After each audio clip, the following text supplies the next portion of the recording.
From CBS News Bay Area, this is the Evening Edition. Now at 6, a terrifying escape for people at a Fremont apartment complex. Meet the man who ran into the burning building to try to save his neighbors.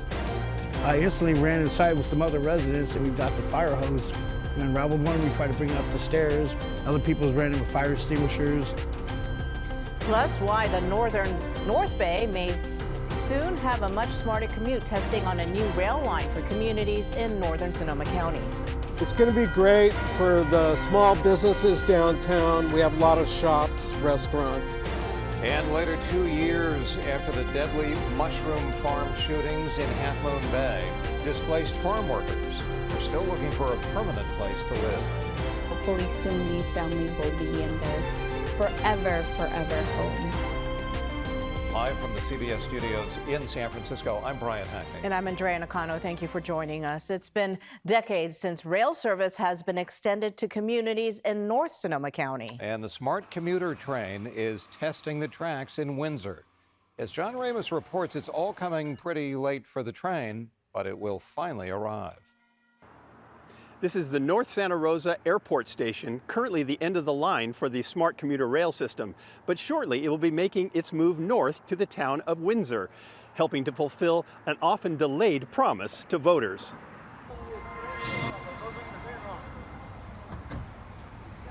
There was a time when people rode a pair of steel rails to the North Bay communities rather than a ribbon of asphalt.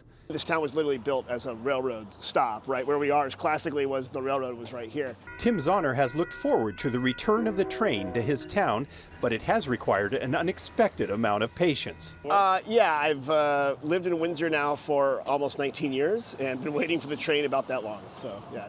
The system began operation in 2017, but it hasn't always been a smooth ride. Along the way, there's been a major lawsuit, a global pandemic, and a rejection by voters of a sales tax extension.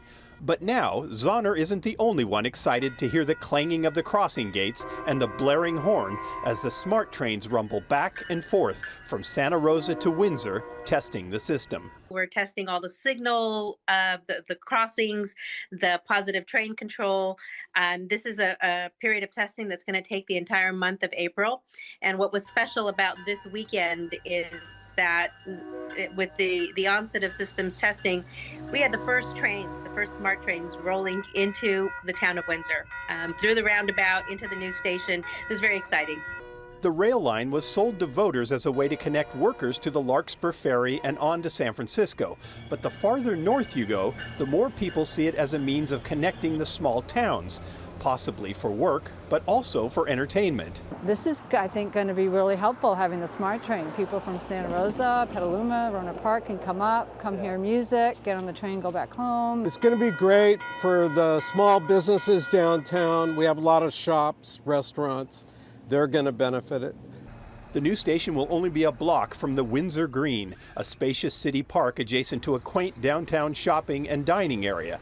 That's where Robert Nieto chose to open Fleur Sauvage, a shop featuring artistic truffles and gorgeous chocolate sculptures. Yeah, you know, when we first moved in here, we saw all the construction and I was like, when is this really happening? And finally we're just like, oh my God, it's here. It's like, it was just like yesterday, like it had just started, like the build of it, and now it's just like running, and so we're really excited about it. There are high hopes about what the train may mean for Windsor, and those are shared by Healdsburg, the next city up the line waiting for its service. But Zahner has a word of advice for them. Don't hold your breath for that, yeah. What, Healdsburg? Healdsburg, yeah. That's the next step. We'll see what happens. But yeah. You doubt that it's going to? Oh no, it'll go to Healdsburg, but I just think it's you know, like I said, when I moved here 19 years ago, they said the train's coming. And so it's how much time you want to wait, perhaps. The final stop in the line is supposed to be Cloverdale, and years ago they built a train station which has sat empty. Smart says it will eventually reach the town, but at its current pace, it may feel like a long time for anyone holding their breath. Well, Smart says that testing and training will continue throughout the spring with a few soft openings and an official opening ceremony currently planned for June 13th. And a live look outside. Had a nice weekend. Had a few more clouds than we had this Sunday, but could we see some rain? Let's get right to meteorologist Aaron Peck. I know it's going to sound hard to believe, but yeah, it's a little more rain coming our way. Couldn't help but notice all those clouds from John's story in the North Bay today. Lots of high clouds showing up. Look what's on the satellite right now. This is live right now. That's us. And if you look within the clouds, that is live radar up there.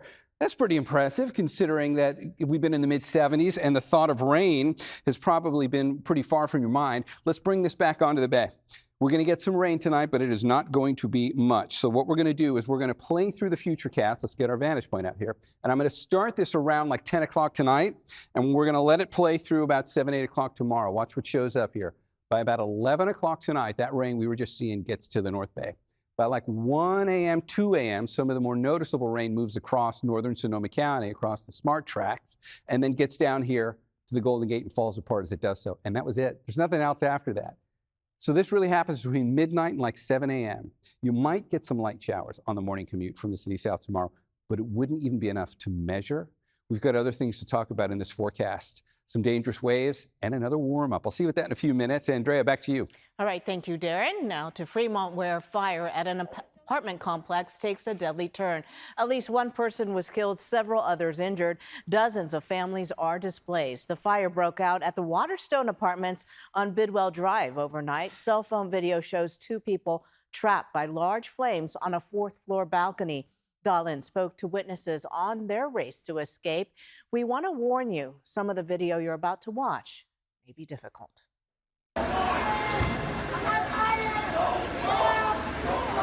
2 trapped fire victims screaming for help. A witness cell phone video shows the victims crouching down on the left side of a 4th-floor balcony as flames burned inches away from them. There were a lot of witnesses on the ground, but there was nothing they could do as the 2 women were about 30 feet above ground. Firefighters were rushing to the scene at the time. It was right before 3 o'clock Sunday morning at the Waterstone Apartments. Neighbor Dennis Holmes and several others grabbed a water hose and fire extinguishers. They ran up to the 4th floor to try to put out the flames. The dark smoke came out after the door opened. What was it like for you? It was hard to breathe. He says another woman was pounding on doors to evacuate residents in the 30-unit building. Everybody didn't think about any danger, we just go do it. As Dennis sprayed water inside the hallway, his 15-year-old daughter Layla watched on the ground, feeling helpless as flames burned closer and closer to the 2 women. It was just like, help me, like, help, and then like it was just screams of just like, help me and stuff. It's just shock. And I wanted to help. Holding onto the rail on the outside, but then they dropped and they tried to hang, and that only lasted for a minute because, you know, their weight took them down. Witnesses say the flames burned so fast and hot, the women tried to climb down from the balcony. It's unclear if they were trying to get down to the balcony below. The video's too graphic to show on TV. Both women fell to the ground as firefighters arrived with a ground ladder. Firefighters say they could not get the truck with the ladder in because of all the obstructions in the parking lot. It's always a reminder to us that seconds count with response times and everything else because, you know, I mean, a few seconds either way can change the outcome. Witnesses say an older woman died at the scene. Firefighters rushed the other woman to the hospital, who was in critical condition.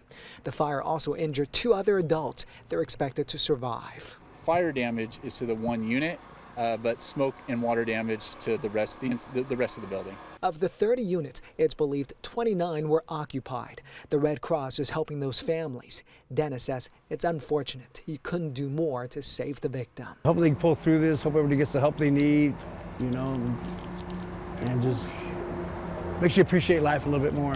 Firefighters don't know how the fire started. They're investigating the cause. Workers are repairing and cleaning up the building. It's unclear when residents can go back in. And in San Francisco, at least one person was taken to the hospital after a fire tore through an apartment building in Nob Hill. It happened last night at the intersection of Washington and Larkin Streets. Crews say the fire was seen coming out of the window of the 2nd floor and spread to other units. There were about 120 firefighters on the scene putting out the flames. At least 3 people were treated by medics. No word on how many are displaced. A tragic story out of Petaluma this evening. A 3-year-old child is dead after being struck by a tractor. The man operating the machine was arrested for suspected DUI and manslaughter. This happened on Skillman Lane this afternoon.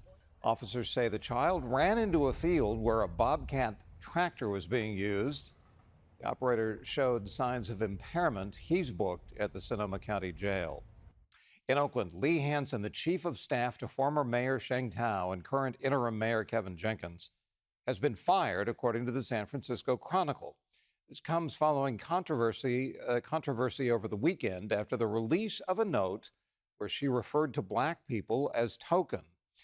The note in question was from March 2024 during the recall effort. It was released with about 1,000 other documents related to the FBI probe into Tao.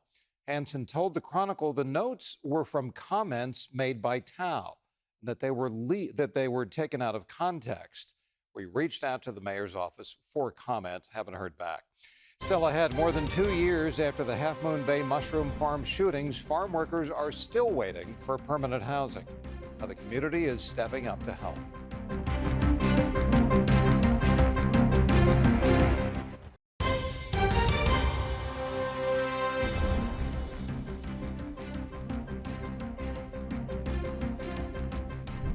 Well, look at that day, would you? That was the view from Sutra Tower, looking out over the city. It's the kind of day that might make you think it's a good day to go to the beach. And you'd be right about that. It's actually a nice day at the beach, but there is a hidden risk there for at least the next 24 hours. Look at the coastline here.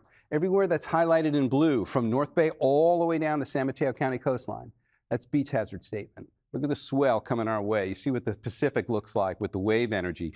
The brighter colors on there show you a larger swell, and that's going to take us through Sunday and Monday. So strongest and the most risky waves were today, but this extends into tomorrow. So if you know anybody who's got Monday free and they're thinking about going to the beach to take advantage of this, remember that long blue strip going all the way down the entire coastline of the bay.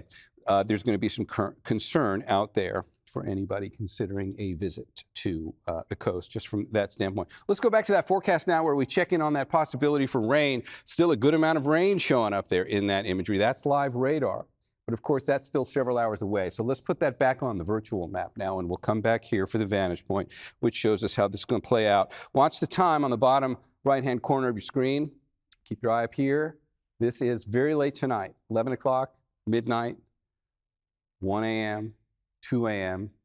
And so this will basically go from like midnight through about 6 a.m., falling apart by the time we get to about sunrise tomorrow. And most of it falls apart before it can even come much farther south than the Golden Gate. We're not really going to get a lot out of this. You will get about 1/10 of an inch of rain in the North Bay. And the streets will probably be just wet enough for the morning commute tomorrow that you notice it, but it shouldn't have a significant impact on the drive. For everywhere south of there from here, going all the way down the peninsula, down to the South Bay, you might notice a few drops tomorrow, but it wouldn't be enough to measure, and certainly not enough that it would have an impact on the drive. We'll be a little cooler tomorrow, so instead of mid-70s, we're going to be in the mid-60s, and then the warm-up sets in again. So what we're going to do now is visualize the temperature profile by the time we get to Wednesday. Wednesday is going to be the warmest day in the 7-day forecast. This is when the temperatures are going to take a bit of a jump. We're going to look at two sets of numbers on here. Here's the first one, which really gives us a good idea for like the representative spots. Look at that 80 in San Jose tomorrow. You go to, I should say Wednesday. Tomorrow's not 80 in San Jose. It's going to be in the mid-60s. But by Wednesday on the rebound, you will be at 80. Look at the 80 in Livermore. Take a look at the numbers up in the North Bay. Let's get a few more locations on here so you don't feel left out. We'll fill in as many of the gaps on there as we can. Oakland, you're going to 73. Los Gatos, there's your number. It's down there in the Santa Clara Valley. Your temperature will climb as well to the upper 80s. All right, let's see what this looks like in the rest of the 7-day forecast. So if that's the peak, we'll start out with our warmest inland microclimate. I'll show you what that number looks like. We'll start out by taking a look across numbers for the Bay. Let's do that first. You'll be in the mid-70s as we go through the middle part of the week. So you're not going near 80, but you will be in the mid-70s. And then look back here. Second half of next weekend, we could be just as warm. So Wednesday's the peak. We might have to cool down a little bit after Wednesday, and then we're going to warm right back up again so that we get back here to another 80 by, it's a little ways off, but it's coming. Guys, back to you. All righty, thank you, Darren. Well, more than 2 years after the Half Moon Bay mushroom farm shootings, there is a new move to help many farm workers who are still waiting for affordable housing. The aftermath of the deadly incident revealed the poor living conditions of farm workers. A project that's expected to house dozens of families is now finally starting to take shape on Stone Pine Road, but not as fast as originally planned. The opening has been pushed back to late spring at the earliest, but the city and the community are stepping in to make sure farm workers are taken care of during those days. And Max Darrow has got the story. As he flips through this photo album, it's apparent that Vicente is a proud father who wants the best for his family. He says he takes a lot of pride in his job as a farm worker in Half Moon Bay, someone who helps put food, like mushrooms, on tables for people throughout the Bay Area and beyond. Vicente is one of the farm workers who survived the mass shootings at 2 Half Moon Bay mushroom farms in January of 2023. His family was one of 19 families that was displaced and immediately needed to find a new place to live. Vicente says most of the farm workers have kids. Papi o mami, ¿a dónde vamos a ir a vivir? They'd ask, where are they going to live? He says it was tough to tell them, you just don't know. After a few weeks of uncertainty, the farm workers were placed in long-term temporary housing situations with the promise of a permanent solution. That solution, the Stone Pine Cove development, a community of nearly 50 homes for low-income farm workers on the coast. The city and county committed to supporting the families until the development is finished. But like many projects, the timeline grew. Initially, Vicente and other families planned on a March move-in, but now they likely won't be able to until the summertime. So the city had to secure more money. City Council approved $300,000 from our affordable housing fund a couple of weeks ago to continue subsidizing housing for all the displaced farm workers. Julissa Acosta is a community services analyst with the city.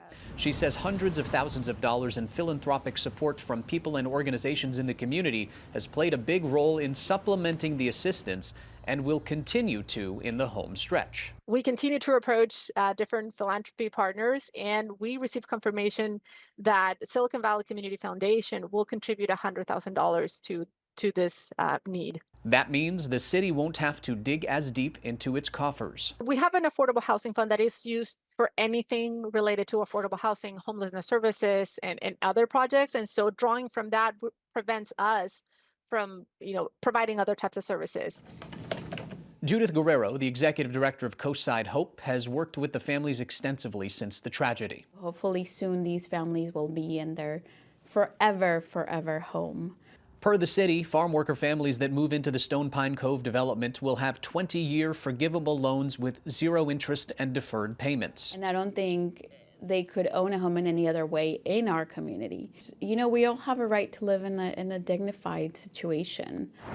Vicente says he's touched by how the community has embraced his community since the tragedy. And he thanks the good-hearted people for providing a helping hand. With hope on the horizon, he says he's looking forward to more stability for his growing son, now 8 years old. A farm worker needs a dignified home, he says, a solid roof over their head, the basic necessities, many of which they did not have before the tragedy. It's been a long 2.5 years, but this chapter will soon come to a close. And Vicente is ready to see how life blossoms when the next one begins. There are only a few more weeks for San Mateo County farm workers to apply for the development. The deadline for all of the paperwork is April 18th. From CBS News Bay Area, this is the Evening Edition. Now at 6:30, the impact of tariffs on California, the world's 5th largest economy. It's why the Trump administration's new tariffs may harm Californians more than most. In fact, Governor Newsom on Friday said that he would attempt to shield our state from any impacts, saying that he would negotiate deals with foreign governments to exempt California's biggest exports. And joining us now to chat about all this is Kevin Clouden, Executive Director of Milken Institute Finance. And Kevin, do we have an idea if tariffs as presently constructed actually go into effect and take hold, how much it is going to affect California?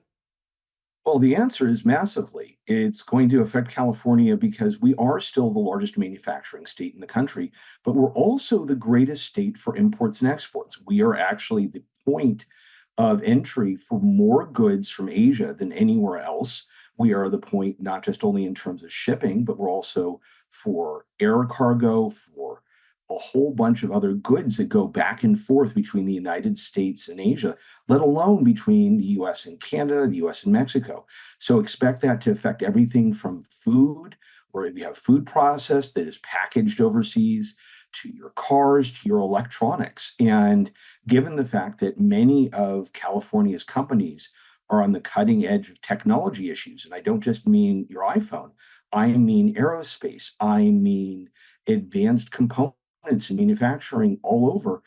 California is particularly vulnerable, more so than most states in the US. Okay, so Kevin, is this going to hit us like a ton of bricks? I mean, like on Monday, or when do we see these prices spike for us in this state?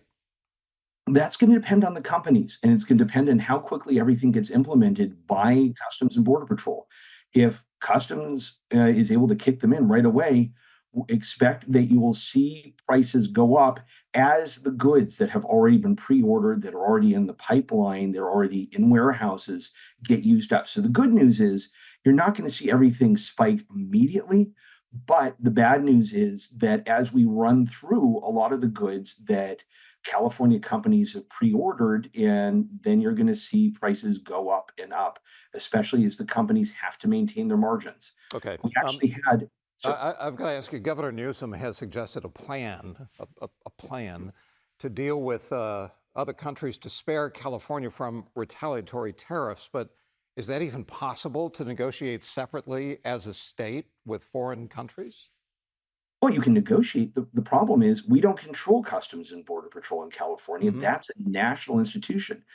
What does Governor Newsom have? He could potentially give a tax exemption on sales tax to foreign goods or to certain elements in terms of investment or otherwise. He does have some tools. The question is, how does that work? How does it actually get implemented? And this isn't really an issue of people being mad at California. This is really an issue of overall costs. And it's not easy to see offhand where Governor Newsom has that leverage, but it doesn't mean he can't try. And it doesn't mean that companies and countries might not decide to give some leeway, especially given in the past they've tended to target red state goods for political leverage. Got it. Okay. Kevin, I have to ask you this. It may sound like a naive question, but obviously the stock market doesn't like this. It seems like most economists don't like this. That is, these tariffs, which I think are the highest that they've been in more than a century before the Great Depression. Is there any potential at all that in the 21st century, protectionism might work? Well, the key thing that the Trump administration is counting on is that they're looking at the protectionism that's existed in China, protecting their internal markets in India, and we've seen it in South America and various other countries. So the thought is that, well, hey, if they can do it, so can we. The catch is that we've never seen a situation in the US since during the Depression, since the Smoot-Hawley Tariff Act, where we've put up these barriers so quickly. And the problem is that other countries can do the same thing.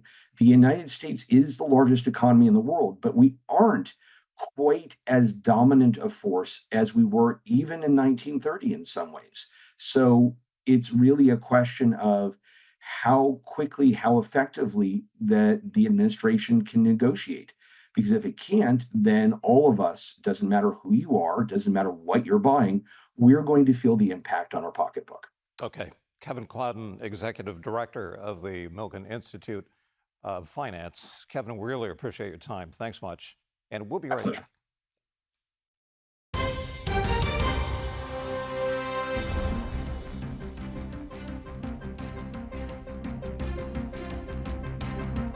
April Fool's Day isn't just a day of pranks. The Church of Clown holding its third annual Holy Fool's Day parade to celebrate the trickster in all of us. Church of Clown is a nonprofit based in San Francisco with the goal of using humor and joy to serve the community.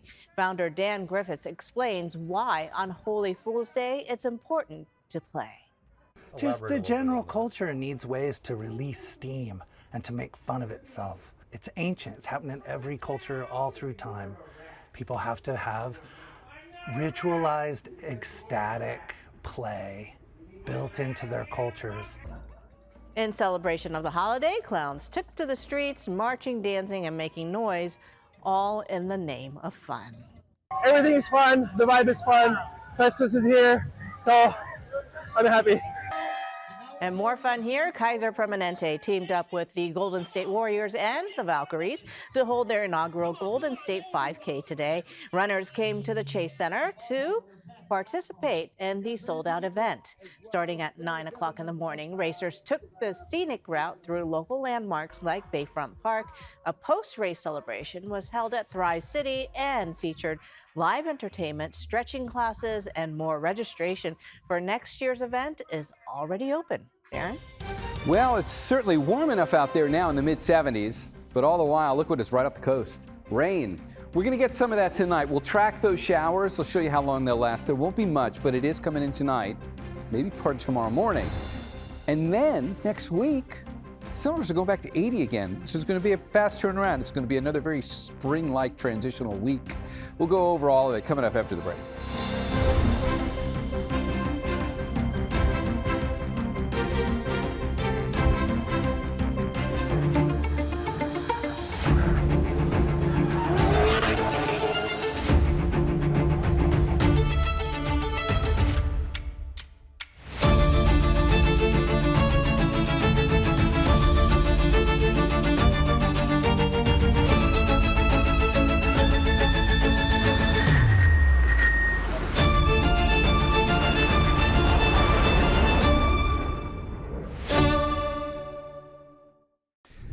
We got a little bit of rain, we've got some dangerous conditions at the beach, and then we got a warm up. We're going to go in order with all three of those. First, you notice the clouds showing up out there today? That's what it looks like right now. We're kind of trending towards the nighttime view on the satellite. Look at that beautiful display out there. That's a cold front, and that is the rain within those clouds. Looks a lot more impressive up on the far northwest coast right now than it will when it gets here. Speaking of which, let me show you what it will look like when it gets here. Let's come back to the bay. We're going to visualize the time frame on here. That's going to take us from about, say, 9 o'clock tonight through about 7 o'clock tomorrow. Keep your eye up on the far northwest corner there. And what you're going to see show up is just a little bit of rain as we get into the evening. It's really not till, like, see the timestamp on the bottom right corner of your screen? It's really not till like 11 o'clock midnight. Some of that better rain comes through 1 o'clock, 2 o'clock in the North Bay. And then as we get towards like sunrise, 6 o'clock, most of it fizzles out. You might get some rain south of the Golden Gate tomorrow morning in the very early morning hours of the commute, but I don't think we're going to get anything down here that you can be able to measure, but maybe you get a few drops of rain on the windshield. In the meantime, while that's happening, there is a beach hazard statement for our coast. So with that in mind, let me just show you what that looks like. And you can see the coastline lights up in blue, which is where the National Weather Service is trying to message from North Bay all the way down the peninsula, down to the Santa Cruz coastline. Beach hazard statement stays in effect until tomorrow night. And when you take a look at what's going on out here, the storm track well to our north has developed a pretty good swell. You see those brighter colors up there show you the higher wave heights. That's what comes into the coast. It's really been doing it over about the last 24 hours. Today was actually a little more problematic on the beaches than tomorrow will be, but they're both included as a risk. So anybody who's thinking of going to the beaches, we've already had people lose their lives this season, thanks to sneaker waves and dangerous surf like that. So just be real careful. Okay, once we get past that tomorrow will be like mid to upper 60s as well. It's going to be kind of cool out there in relation to where we've been. Then we are going to start the warm-up. So we'll put the color scheme on here for Wednesday. I'm picking out Wednesday because it's going to be the warmest day in the week. Monday is mid to upper 60s. Tuesday, we warm up a bit. Wednesday, we peak. What does the peak look like? How warm are we going to be this week? Warmest day in the 7-day. A lot of low 80s on here for many of our warmer inland valleys. So these are kind of like, this is what I like to refer to as the representative spots. You can quickly pick out the different microclimates in the Bay and see how we're going to do and then generalize from there. But I know everybody likes to see what their little corner is going to be like. So let's get a few more numbers on here. Now you can pick out your part of the Bay. Oakland, not that you're a little corner, it's just that Oakland and San Francisco, the names tend to overlap a bit, so you get a separate map here so everybody can pick out their part of the Bay. Milpitas, you're going to 78, and Los Gatos, you'll go to near 80 for the daytime high tomorrow. So in the 7-day forecast, if that is the peak, let's take a look at that, because after we go through that and we top out with that, there's another second peak that will show up back here. So you've got an 80-degree day showing up by the time we get towards next weekend. We're going kind of far out to get there, but just know that next weekend's going to be pretty nice. These are the numbers for our inland microclimate. Let's finish this up now. We'll take a look at the slightly less impressive numbers from a warming standpoint. These are the numbers for the Bay in general. So Peninsula, San Mateo County, Bayside, and East Bay Shore.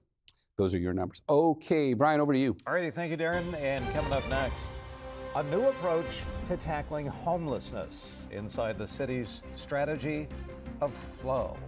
And remember, you can watch us anytime, anywhere on our streaming service, CBS News Bay Area. Catch all of our live newscasts, plus news and weather updates throughout the day. We'll be right back.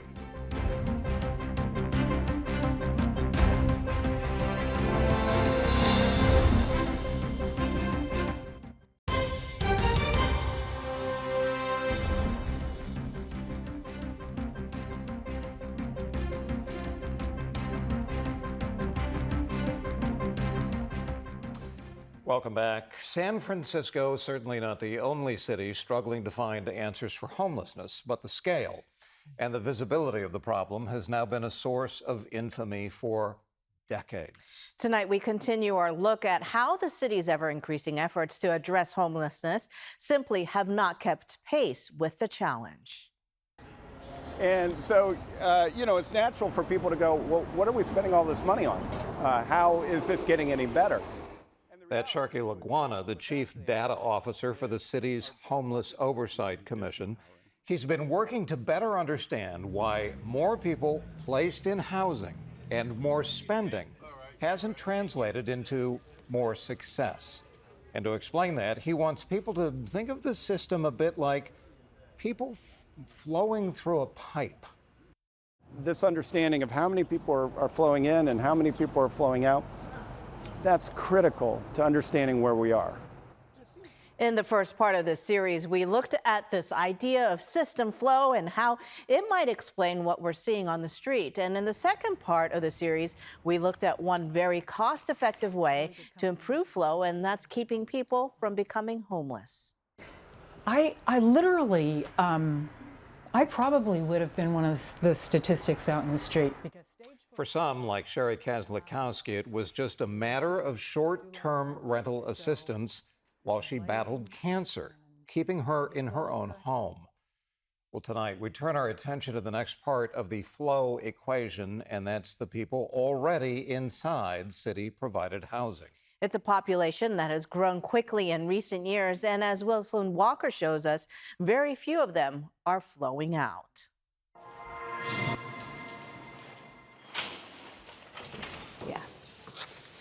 Hey, kitty. Sorry.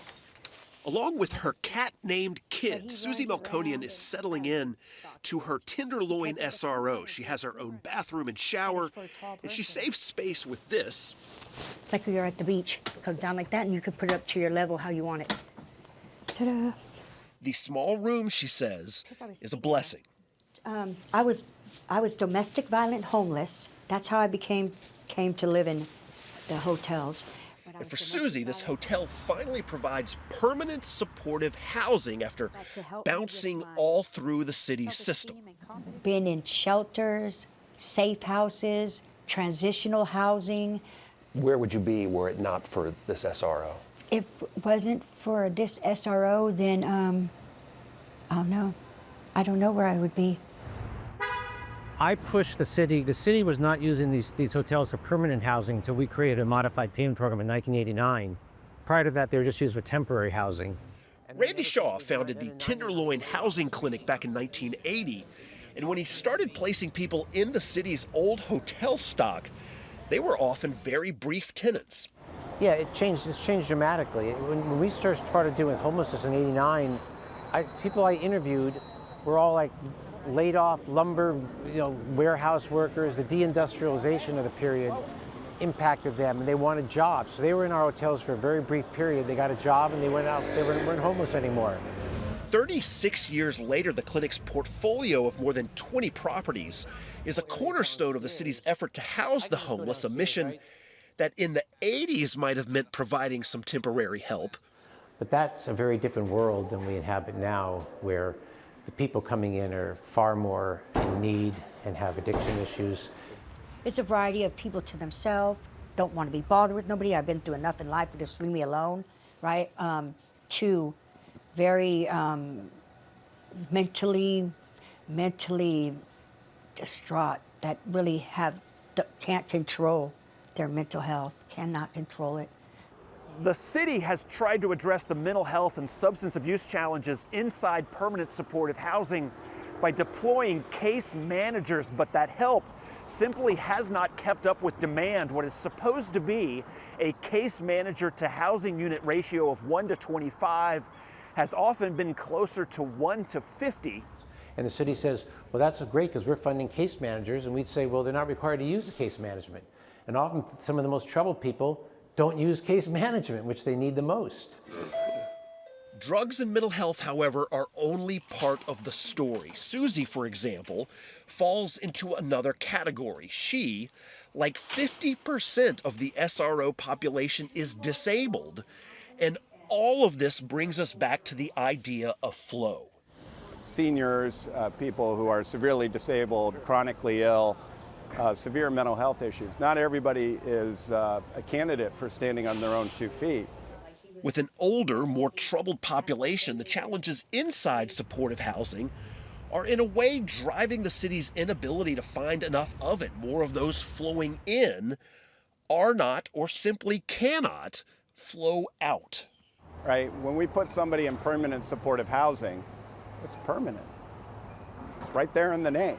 The challenge, though, is if the average length of stay is 10 years, say, then every 1,000 people you put into the system, you only lose 100 every year on average. Just assume 1,000 people are entering the system every year. And that's how, over the course of 10 years, 1,000 people turns into 10,000 people. And your cost balloons. Your cost mushrooms, which is precisely what we've seen. So it's another way in which the city's successes, putting more people into housing, are being obscured by the fact that more people are becoming homeless, many of them with nowhere else to go. So I couldn't afford to live anywhere. I wouldn't be able to live anywhere. That's pretty sad. That's pretty sad because I'm not the only person like that. There's so many people that are in the same predicament as me. The Lurie administration has been making changes to how assistance is offered on the street and who is eligible for housing, though it remains to be seen what changes might be coming for those who are already inside. And all of this raises some obvious questions. First of all, who is getting out of permanent supportive housing, and how can we best help those who can stand on their own 2 feet get moving in that direction? Remember, many of these challenges have been developing over generations.